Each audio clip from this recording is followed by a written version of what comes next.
I'm speaking with Carla Diana, author of My Robot Gets Me: How Social Design Can Make New Products More Human, published March 30th, 2021 by Harvard Business Review Press. Thank you for speaking with me. Thank you for having me. So first, how did you get into writing a book, studying this subject and writing a book on it?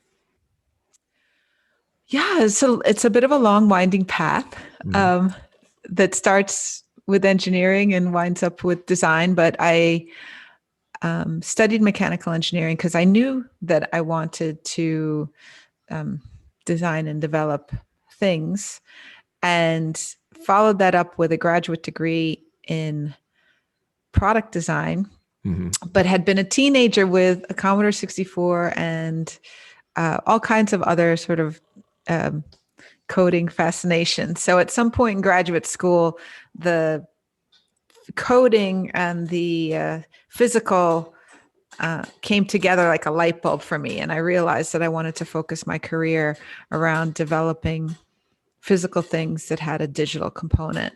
Okay. And so I worked for a number of product design firms, including one called Smart Design, and and then had always had one foot in industry and one in academia because I was excited about working in industry and having things that could actually touch people's lives. Mhm. But then I was also always fascinated with whatever was on the bleeding edge. Mhm. And so I have always tried to find that balance and have pretty much gotten to that place Mhm.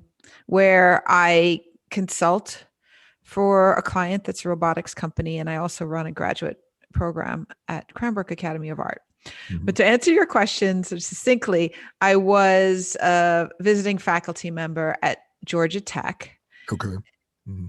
about 15 or so years ago, 10, more than 10 years ago, let's say. Okay. And Mhm. I had seen, was forwarded an ad for a researcher who was working in a lab that she developed that was focused on social robotics. Mhm. And she was looking to collaborate with a designer. And when I saw that, I felt like that's kind of the holy grail of this place that the physical and the digital come together. Mhm. And I'd never heard of a field called social robotics. I didn't know a lot about her research, but I knew that this idea of a social robot would be something that was completely fascinating to me as a designer. So Mhm. I applied and interviewed with her, and she took me on and made me a big part of the team, a core team of three of us: herself, the mechanical engineer, Jonathan Holmes, and her name is Dr. Andrea Tamaz, Mhm. who now runs Diligent Robotics, which is the company that I consult for, Mhm. and has an affiliation with the University of Texas in Austin. So you touched on already in what you said, you touched on a question I wanted to ask, which is, how do you balance your focus between um, devices for the mass market versus robots or instruments to be used in an advanced technology setting, in a cutting edge technology setting, say like space, you know? Right. I did once have a conversation with NASA about a project, and it didn't come to pass, but it was very, very exciting to think about social robotics in space and how that could be helpful. Mhm. But I digress. Um, Around the balance, you know, it's more about I have a very defined area of passion that is these physical objects that have digital components and essentially have high interactivity with a person. Mhm. If there's I work with robotics companies, but if there's a client that approaches me that's, let's say, working on a factory robot that really doesn't have any interaction with a person, it's really not my area of expertise. Mm, So the what I really focus the book on, and the social component, is the litmus test for something that I would work on. And you know, included in that could be something that's commercial, or could be something for a research lab. I really don't, specify one or the other, although it was exceptionally exciting to work in the research side of this. mhm. And I feel like I'm kind of digressing a little more here, but you're just getting my brain going with Yeah, go thoughts. I'm for just it. wondering about, like the International Space Station, or something like that. You could have. I don't see why there's not more of a push. Maybe there is, and I don't know about it. But to use robotic tools to do some of the tasks, like to go outside of the space station for something, repairs or who knows what. And I'm just curious if you've heard of anything like that, or any comments about that wild thought I had.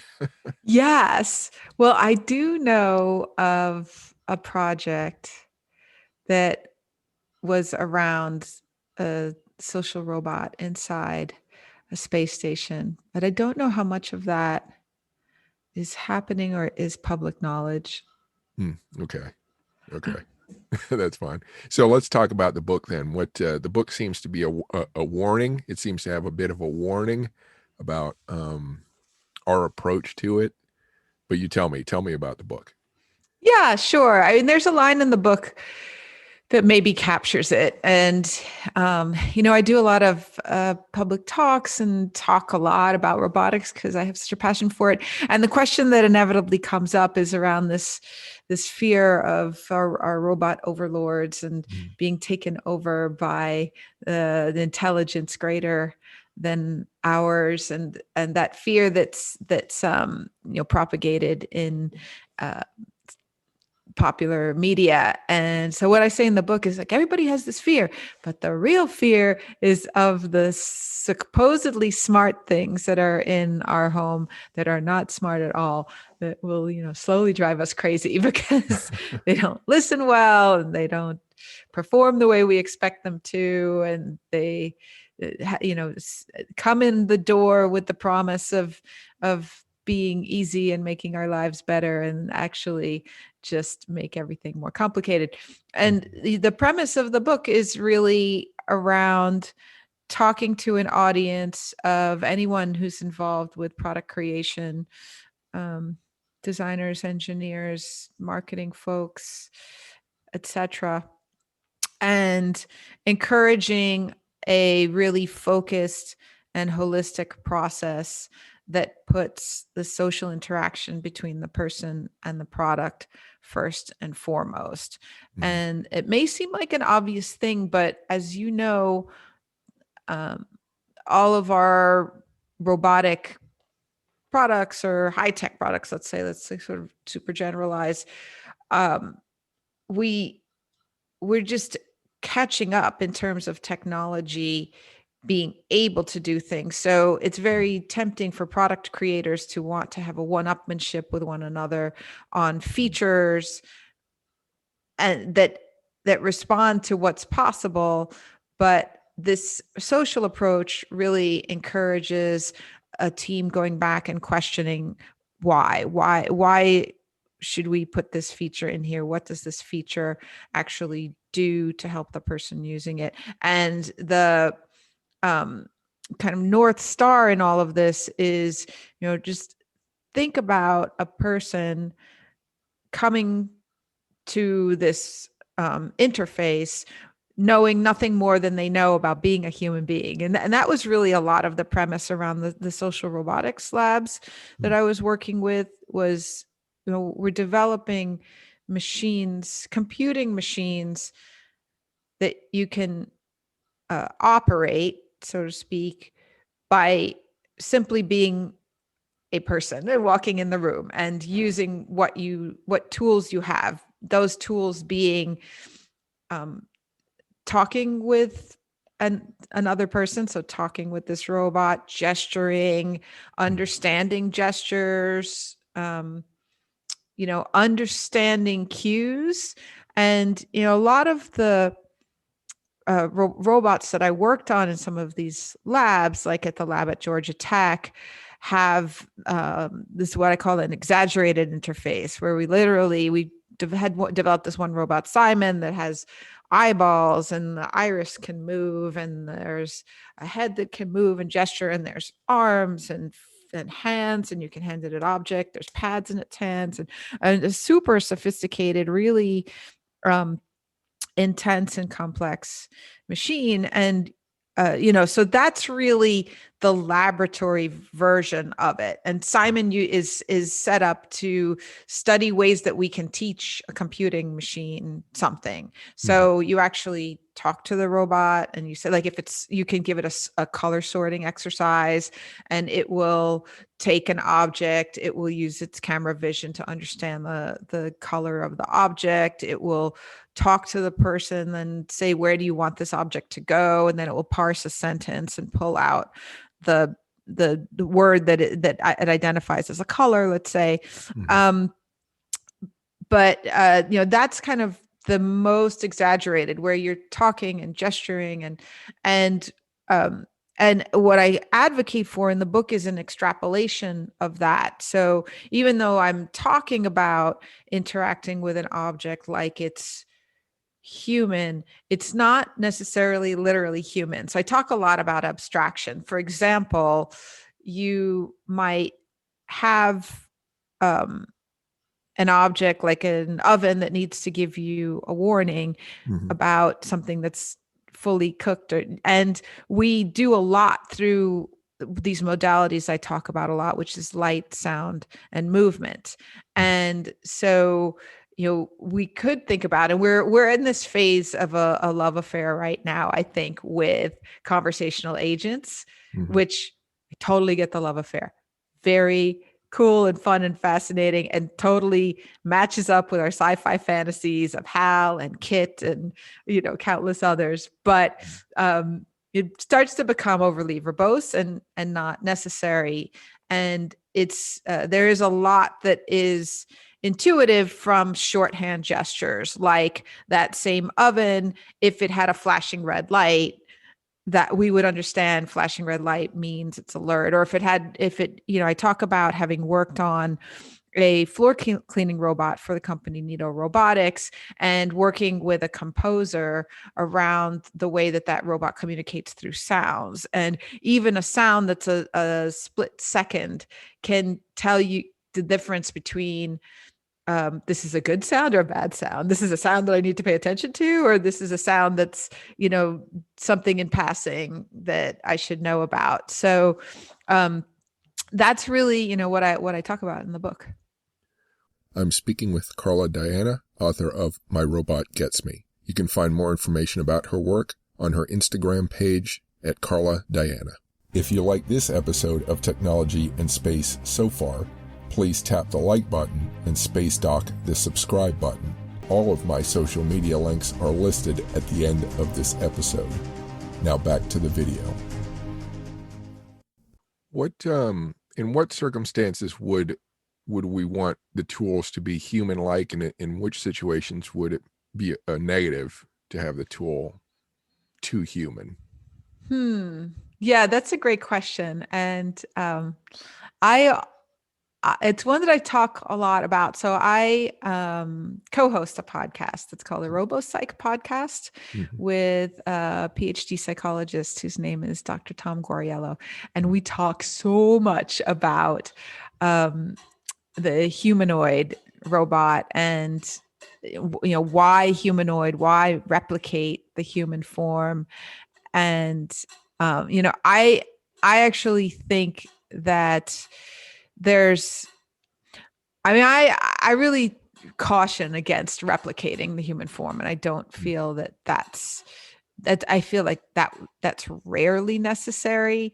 I think that what's important is the social interaction, but not necessarily the replicated human form. So, for example, in the field of social robotics, there are some key and valuable interactions. Like one of them is to establish a gaze, to communicate gaze. And by that, I mean that, when two people speak with one another, no matter who else is in the room, if they're sharing a gaze, there's an understanding that those two people are listening to one another. So that also becomes really important in terms of interacting with a product, especially if you think about maybe, if you're interacting with a robot on a subway platform and there are, thousands of people around and maybe even other robots, how does that robot know? So that, that's one thing. And then another thing would be shared attention. So Diligent Robotics, the company that I work with, does a hospital robot. And so let's say there was a spill Mhm. or some obstruction, and the robot wanted to communicate to one of the workers, what was going on that it couldn't deal with. It might talk about the spill and then actually indicate that it's looking at the spill, and the other, and understand that the person was also looking at the spill and give that confirmation. So there's gaze there and attention, and those are really some key ones, and they show the reason for making a decision towards humanoidness, let's say, because if you want gaze, you need eyes or something. So for Moxie, the robot that whose design I worked on with Diligent, we have eyes, but it's an LED matrix, so it's really a matrix of 8x4 little dots. It's not like Simon, the first robot that we worked on together, like I said, that literally had an iris and eyeballs and Mhm. eyelids. And the Moxie just sort of has these, you know, this series of 12 lights that can tell you if the eye is looking at something, but it still reads as an eye. Mhm. And one of the things that was really important for us in terms of designing the shape and the movement of the robot is to have something that read like a head. And the head, it's kind of a box on top of another box. I mean, it's I'm proud of my design. It's a lovely box, rounded, and but I mean, it's really it's a box that can pivot up and down and can rotate around what would be perceived as the neck, right? And so designing in those characteristics were really important, and they're important because they're humanish characteristics, even though I don't know at what point it becomes humanoid, or Mhm. I want to get into semantics around that, but the human anatomy parts of the parts of the human anatomy that are important for communicating whatever that particular interface needs to communicate are Mhm. then important for the design. But um, it's rarely a literal, rarely, or I don't know if ever. I mean, I know there's a whole genre of robot creators, like I think it's Hiroshi Ishiguro who creates there's a whole genre of making literal clones of people. Ah, Um, mm. and I think that's fascinating more from a collective psychology point of view than from I mean, of course, a technology point. Also, Hanson Robotics, and I don't know if you're familiar with Sophia. And No. there's this robot that is it's really literally skin with motors underneath, and Oh, I think I might have. you've probably seen, yeah, Sophia was in the press a lot last year, 2 years ago. I think yeah.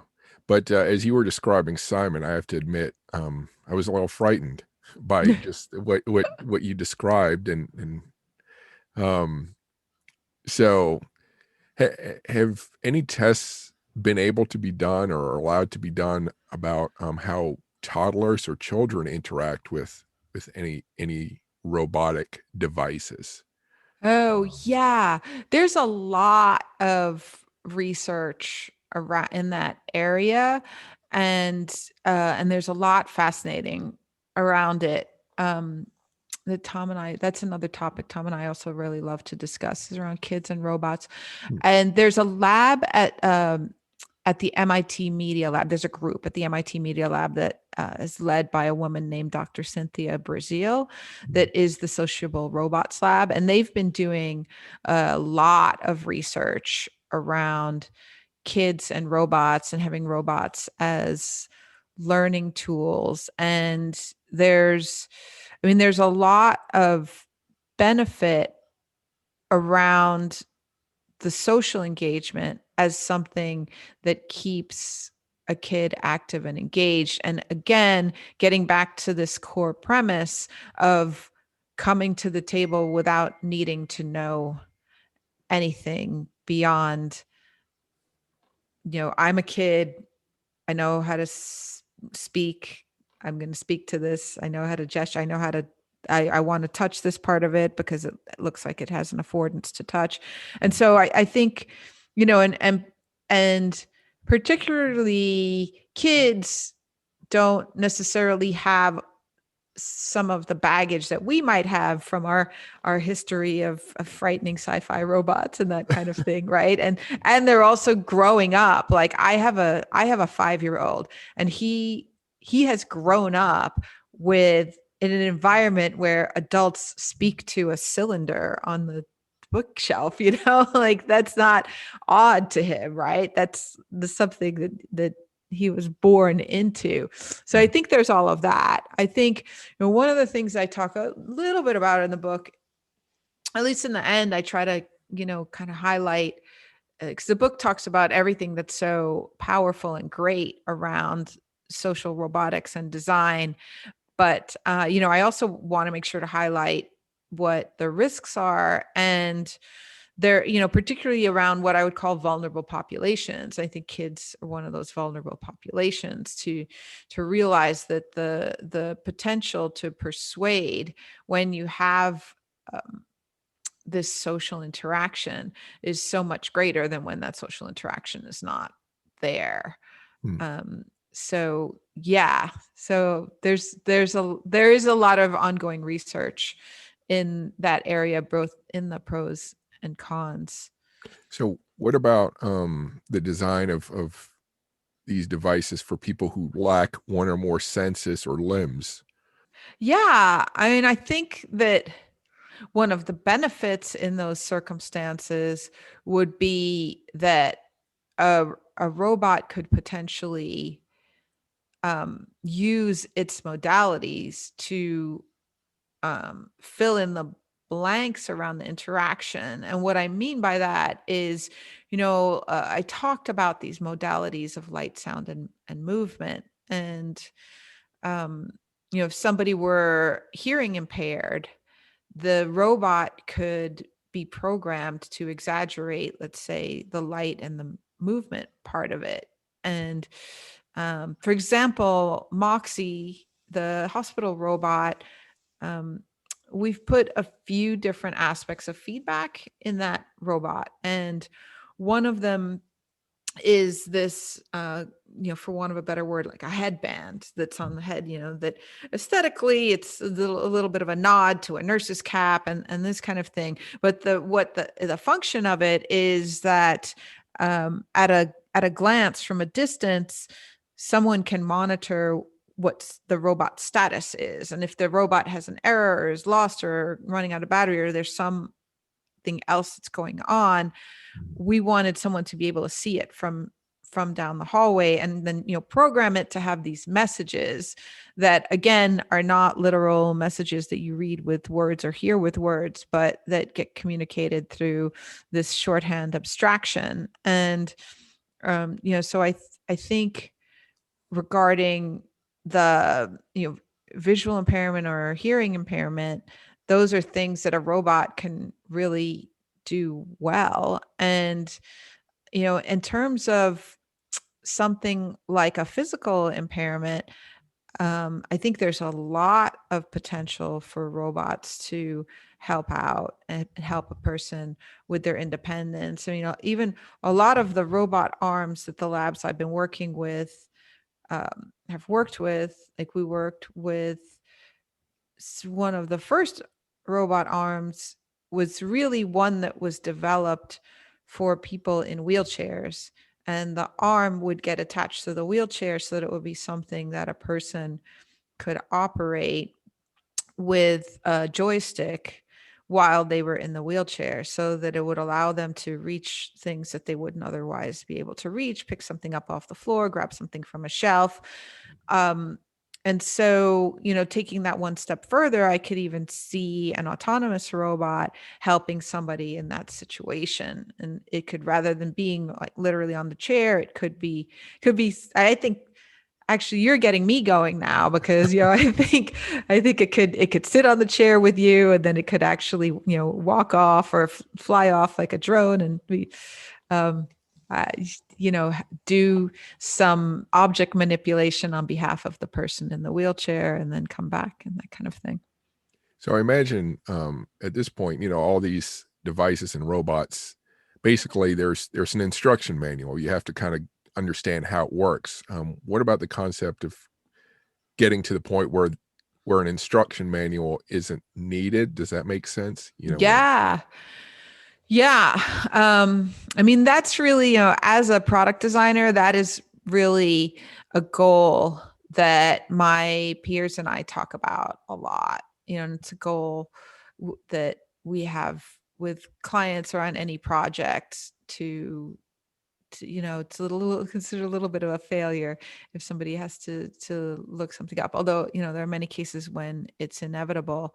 But, that's really, again, a lot of the bottom line behind the book, My Robot Gets Me, is, you know, can we have something that's so intuitive that you can, instead of needing a keyboard or a series of button presses or some very specific command, can you have it so that it just understands you, basically? And that's a tall order. Like, I'm sitting here shrugging it off like it's, like no big deal. I mean, it's an enormously tall order, right? And I've been working alongside these research labs for, more than a decade, like I said, with this very goal in mind. Like the first robot, the Simon robot, really, that exercise of sorting colors was a really intense and enormous challenge. And and to be fair, there is a team of researchers who've worked on any of these projects that I've been part of, and that specialize in artificial intelligence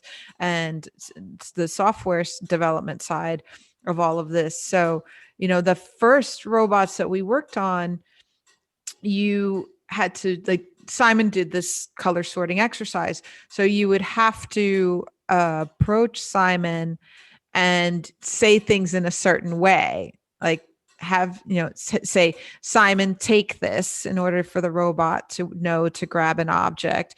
And then you had to say, where does this go? And then you had to say, it goes in the green bin.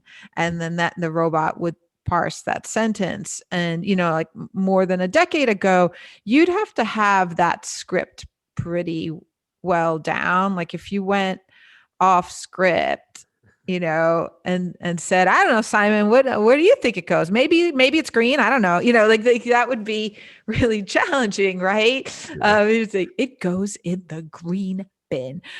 But and I think that's the whole point of the social robotics work, is to get to this moment now where the between both the software side and the hardware side, because the hardware side also needs to communicate to you, like, yes, you can speak to me, yes, I've heard you, yes, I'm working on this. Like, all of those moments require feedback that can be understood. Mhm. That's really a tall order, but a goal of the work. It feels like a lot of what you described, the issues and sort of solutions or things to consider, it feels like it's also, we've seen this with computers, like, Mhm. when you have a computer running a program, they give you the little hourglass so it's working and you don't just get mad at the Right. computer. Exactly. Yeah. I mean, it's exactly those very same design principles. Or, there are designers who even there's been, I attend an interaction design conference every year, as well as some other academic conferences that I don't quite attend every year. But there's a huge field around human computer interaction, and there will be a entire sessions or papers around even things like the progress bar on a website, right? The extent to which, like, what is that communicating to you, and how well does it communicate, and how well could it communicate while staying as simple as possible? I'm speaking with Carla Diana, author of My Robot Gets Me. You can find more information about her work on her Instagram page at Carla Diana. If you like this episode of Technology and Space so far, please tap the like button and space dock the subscribe button. All of my social media links are listed at the end of this episode. Now back to the video. Mm-hmm. So are there other major themes or issues covered in the book that we haven't touched on yet? One of the major themes is just around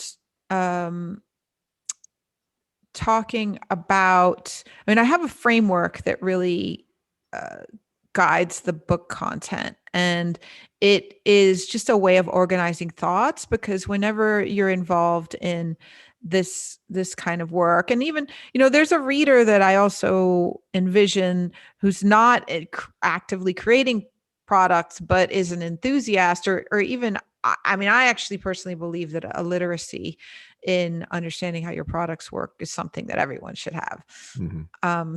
Yeah. So it's very complex, right? We're not talking about color theory where you're just looking at one thing. This involves a physical object that has computer programming, that has color and texture and lights and motors, and as well as being parts of larger systems. So the framework to kind of organize a person's thoughts or help a team organize its thoughts and communicate with one another effectively with this core goal in mind it's best described as an onion, in the sense that there's one idea that then builds a layer on top of that idea while still encompassing the idea, and it's and grows out. So it's a 5-layer concentric circles, and I start with the idea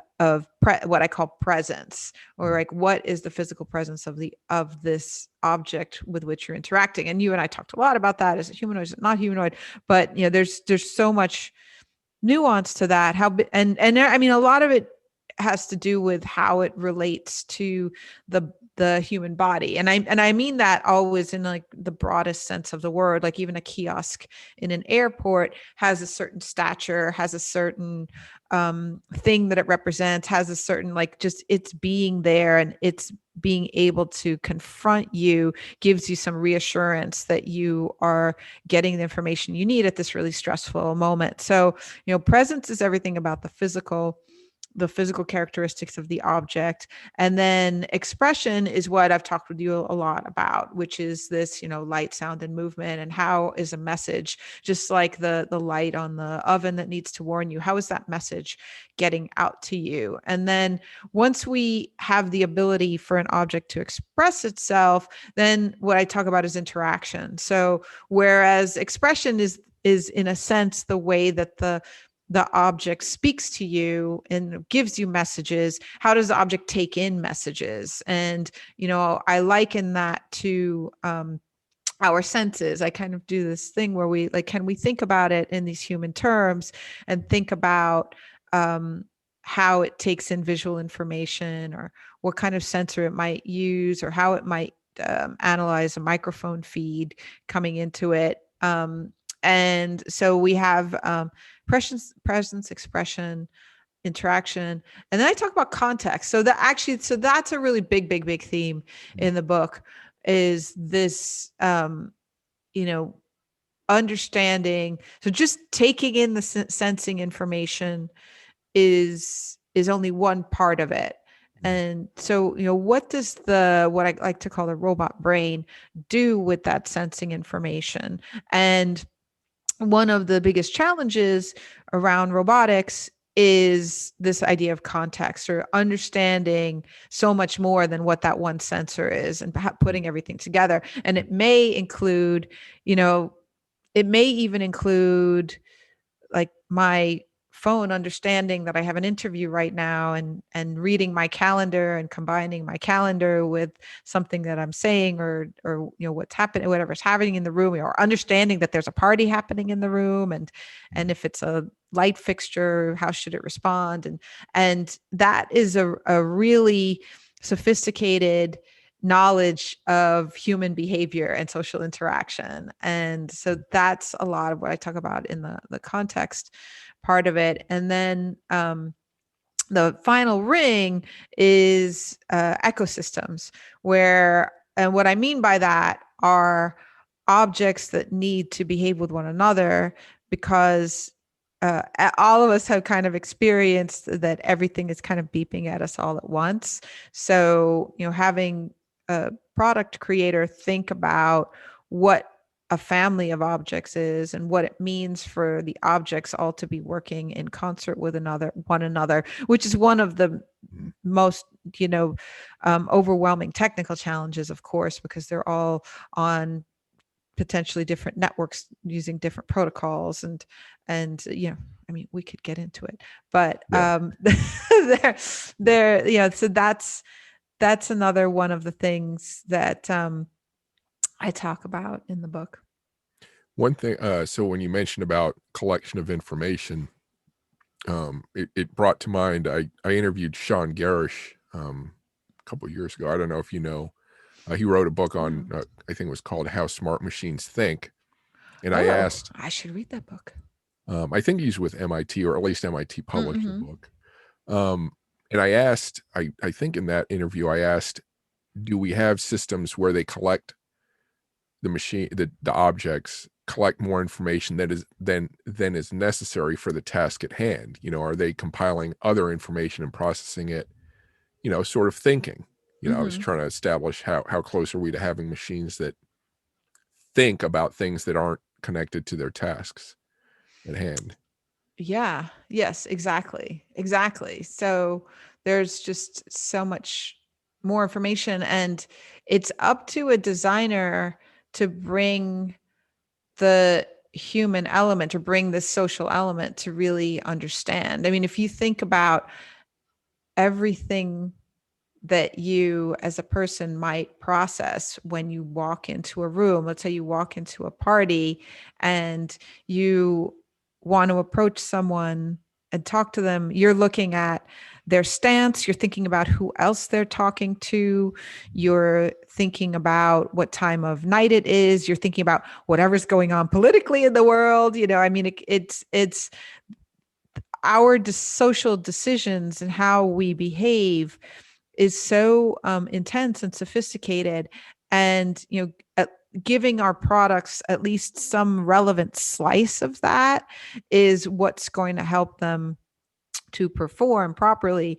And it may seem absurd, but like even something like a microphone could have this ability to know who in the room it should be listening to at what particular moment in time, and gesturing towards that person, or knowing when to turn itself off. I mean, we haven't even talked about privacy issues and all of the ethical considerations around that, but there's quite a lot to that can go into making a great social interaction on behalf of a product. And you just anticipated the next question I wanted to ask, which was prompted when you mentioned ecosystems. It feels like the presumption has been so far in the discussion that, or what we've discussed, is that the object has one user.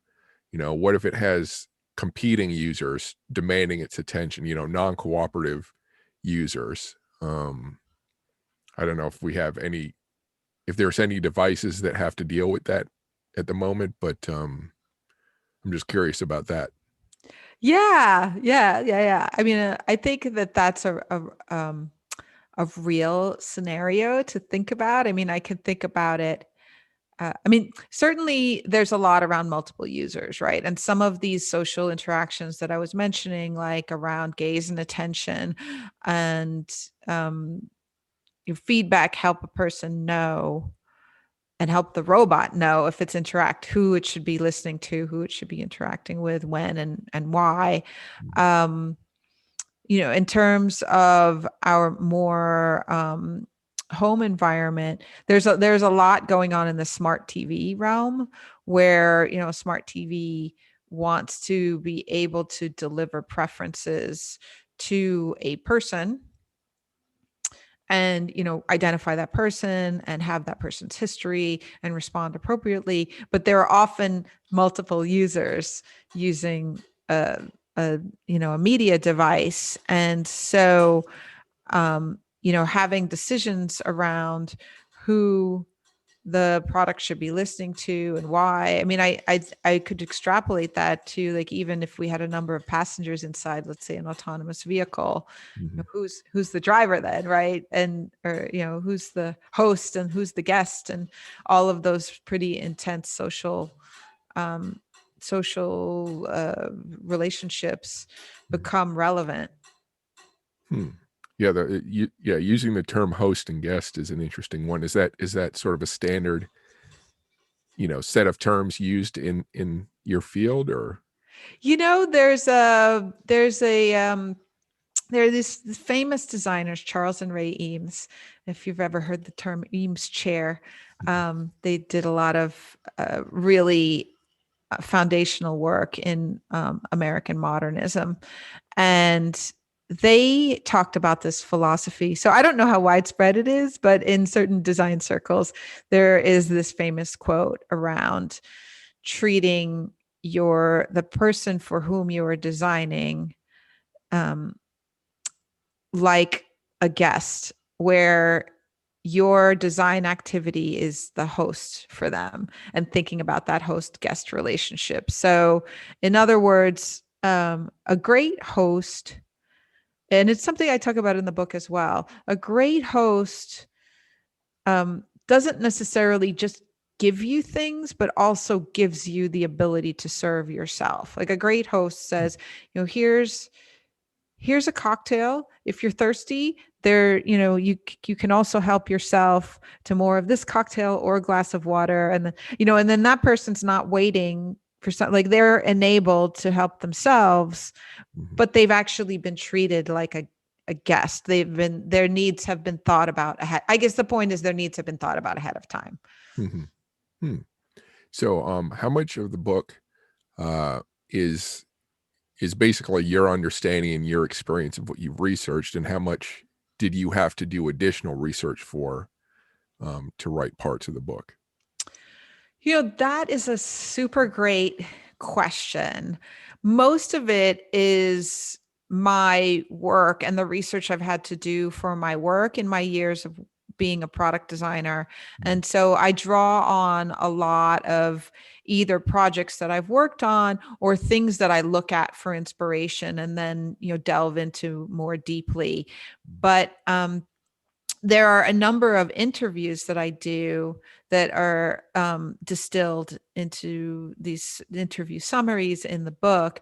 And those really go so much deeper beyond what I know. And we're also really lovely for me as somebody who's passionate about this. So, for example, one of the interviews is with a fellow named Rocky Jacob, who was head of design for Nest, which was acquired by Google. And he was talking about the design of an outdoor security camera and some of the nuances around his decisions around what the form of the camera should look like in order for people to feel like it's not necessarily a security camera, but a camera that they can use for many different reasons, and how the form would actually be the thing that would dictate that, or that would help instill that emotion.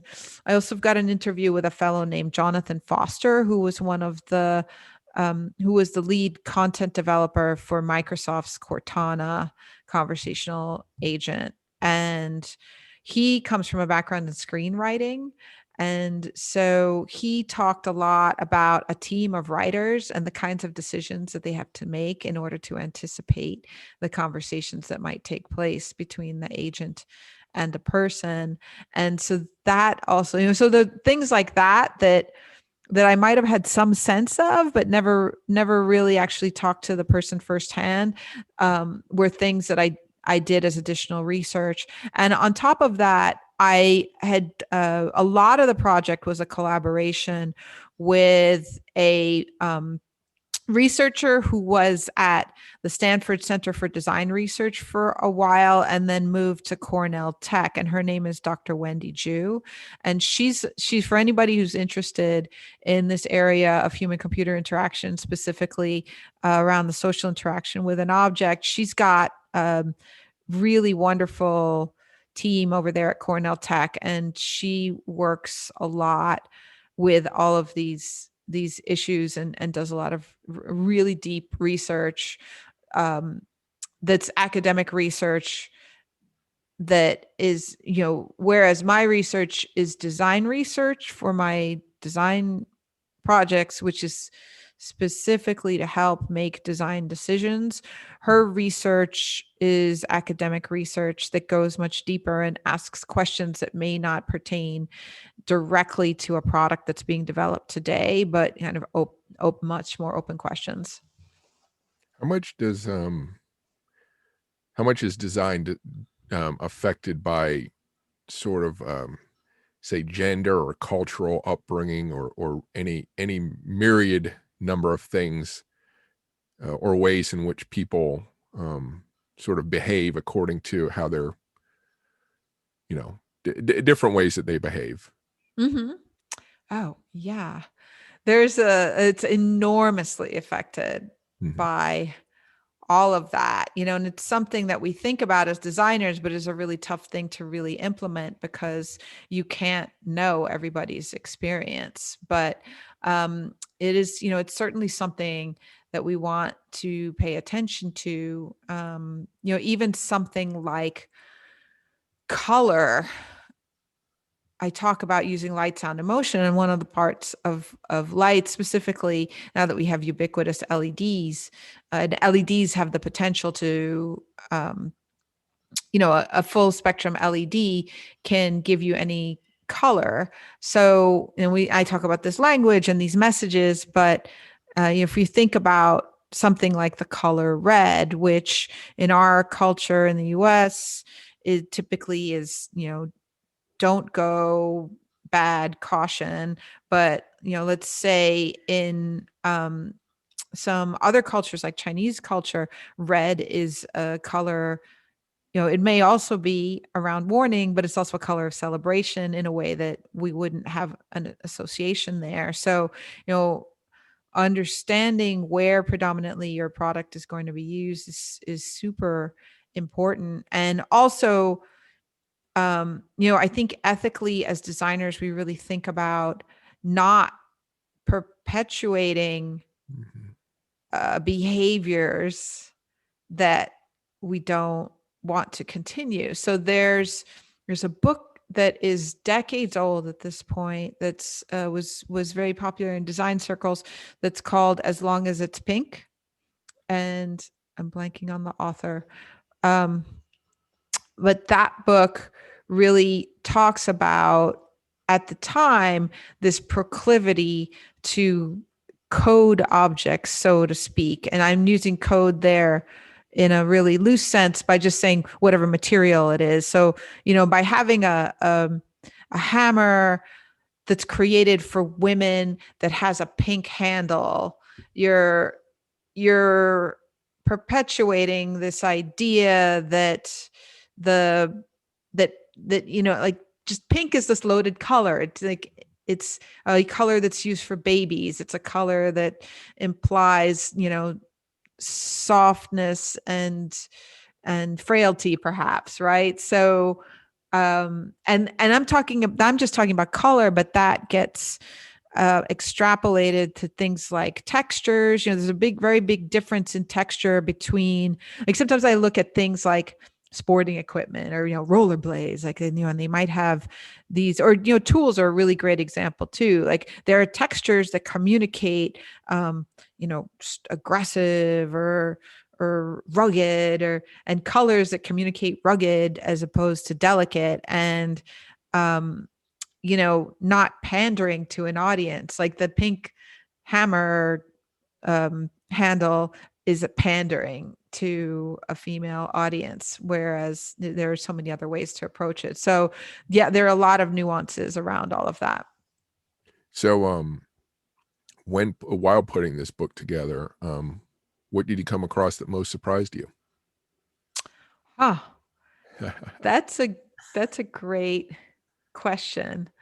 um there's stuff that I get at the end. There's a chapter around intelligence, and um intelligence not being like we think of intelligence in terms of just sort of raw information, but intelligence is really this softer skill around understanding context and emotion and state of mind and that kind of thing.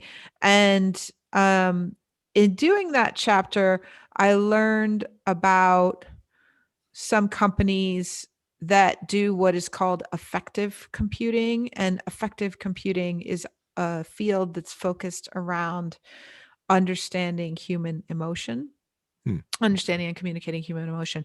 So there's a company that's well known for this that grew out of the MIT Media Lab that's called Affectiva. There's another one that's called Emotions. There's another one that's called Iris, and that's spelled Eyeris.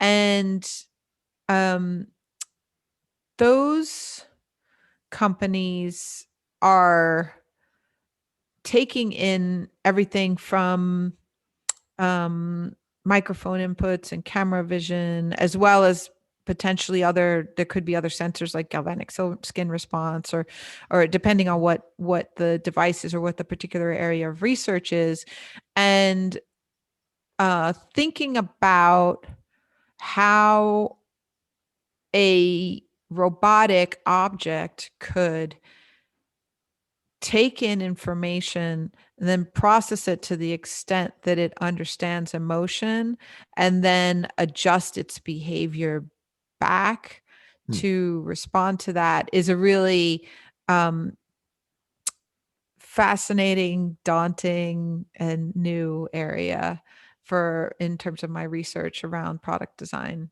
Mhm. Okay. Now this question might seem what very open-ended, but maybe, so what question, uh, what issue would you most like to sort of, figure out, or, um, what's your pressing technological issue? Um, what would you like to see, um, addressed? What do you mean by technological issue? That's Do you mean yeah, specifically around the tools that are being used for this kind of thing, or?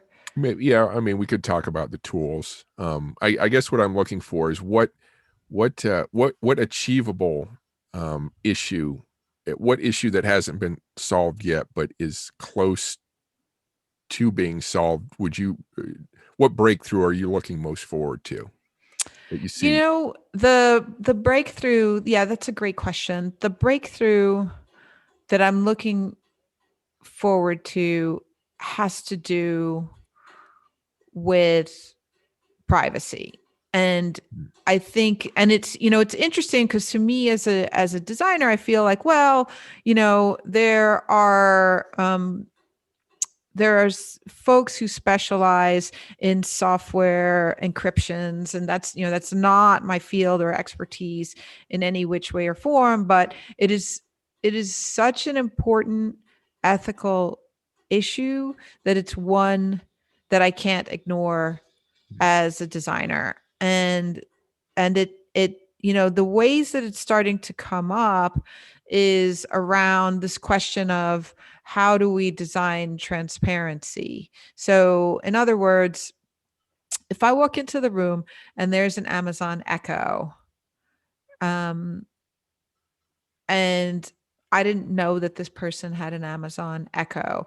That Echo is going to have microphones, right? Like uh, 8 microphones spaced out radially and that thing to be able to pick up sounds anywhere in the room. And it's going to be listening. It's listening for the wake word, right? And um, how do I know that that thing is listening?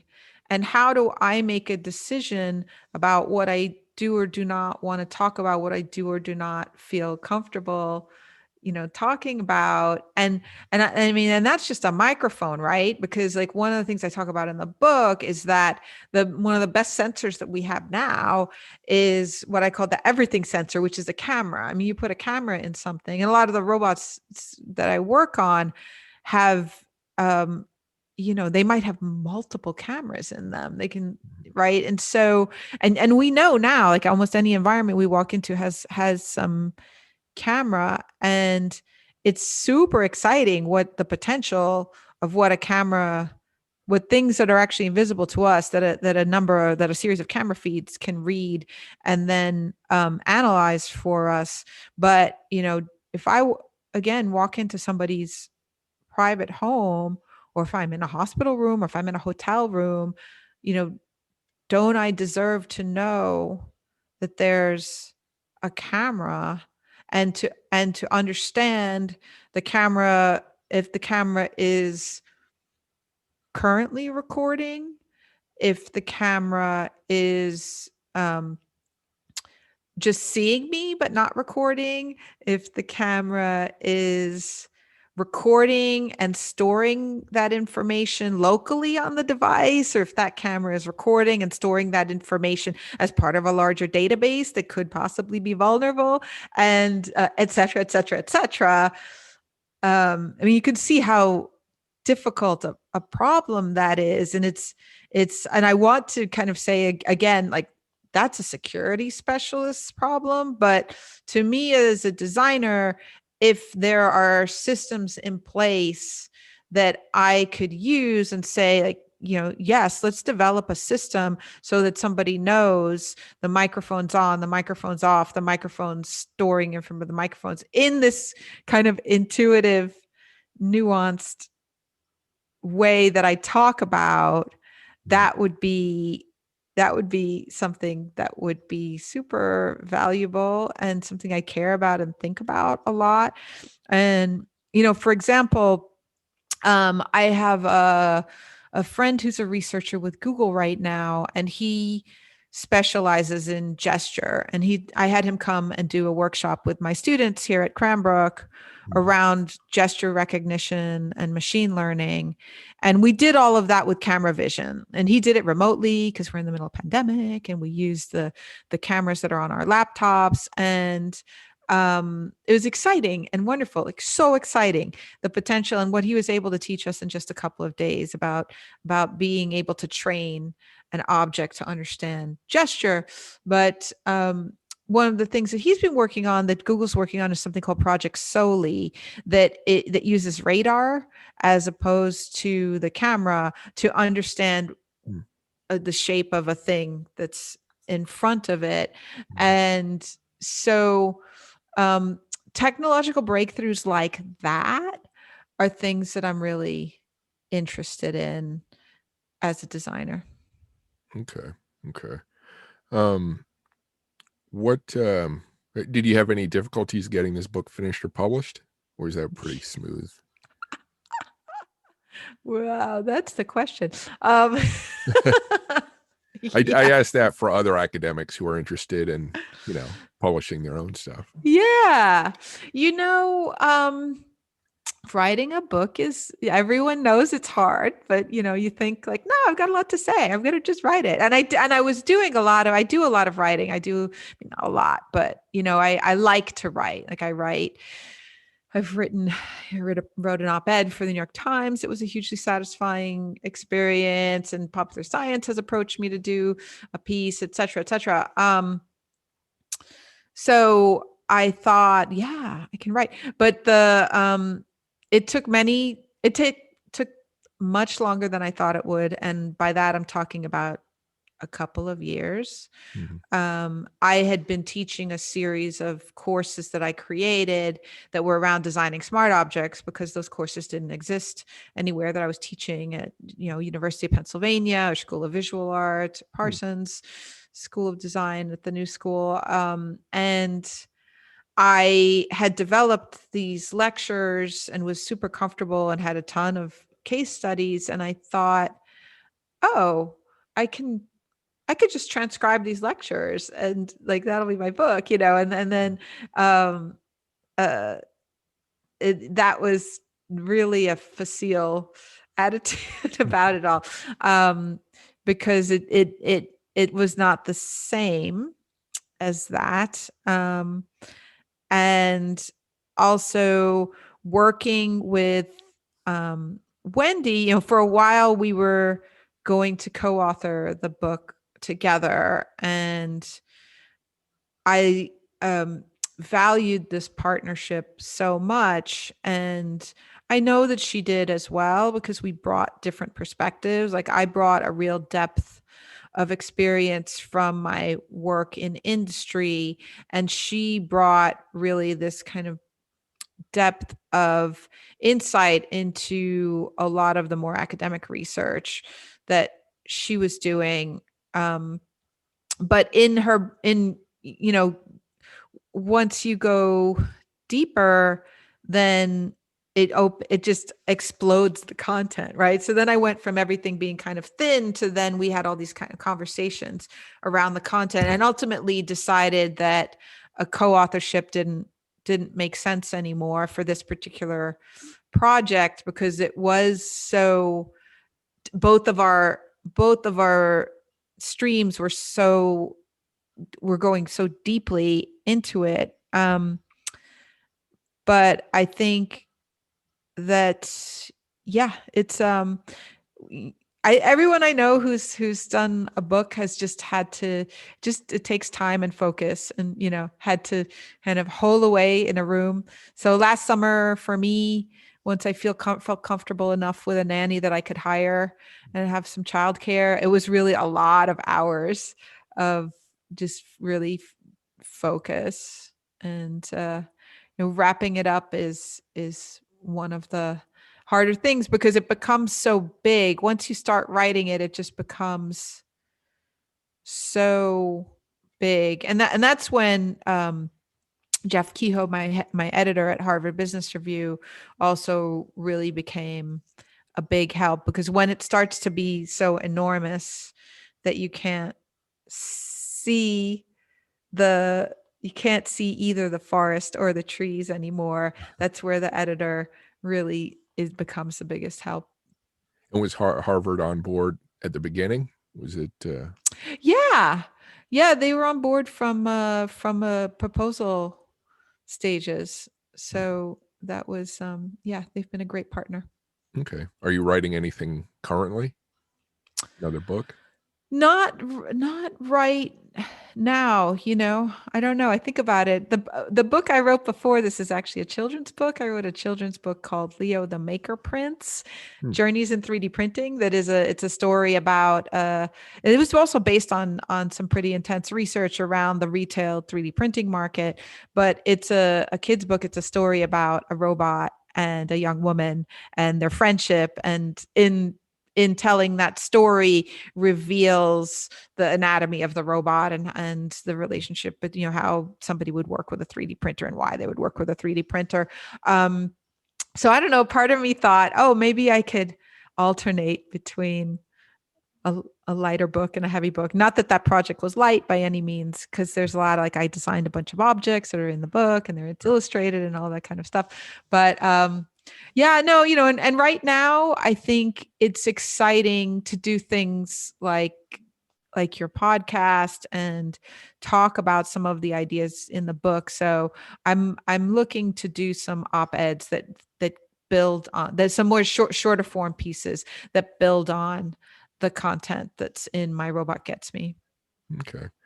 Um, so you did mention some of what the goals with this book. Ultimately, what would you what would you like the reader to take away from this book? I would like them to take away the uh, importance of taking a deep breath at the beginning of a project to really study what all the relationships are. And one of the methods that I talk about is um, really acting out the process. So, I'd like people to take away, because it's so tempting to want to go from point A to point B and say, we're going to design this microphone and it's going to be the best microphone ever and it's going to have this and this features. And in order to really understand how it's going to be the best microphone ever, you need to understand the social experience of the microphone. And in order to do that, you need to take the time to do the exercises. And the exercises include, like, I'll do things with my clients where we literally make a mock-up of whatever environment it is. So if it was for the hospital robot, can we mock up the pharmacist's office, even if it's just shelves and we have cardboard boxes that represent the medication, and have somebody act the part of the robot and literally go through that exercise of programming the robot to pick up the medication to deliver it to someone, because that exercise really reveals some of the more detailed aspects of the interaction that if you were just writing everything down on a piece of paper or drawing it out or coding it, you wouldn't necessarily give importance to. Mm-hmm. I smiled at the thought of whoever played the robot being difficult on purpose, let's say.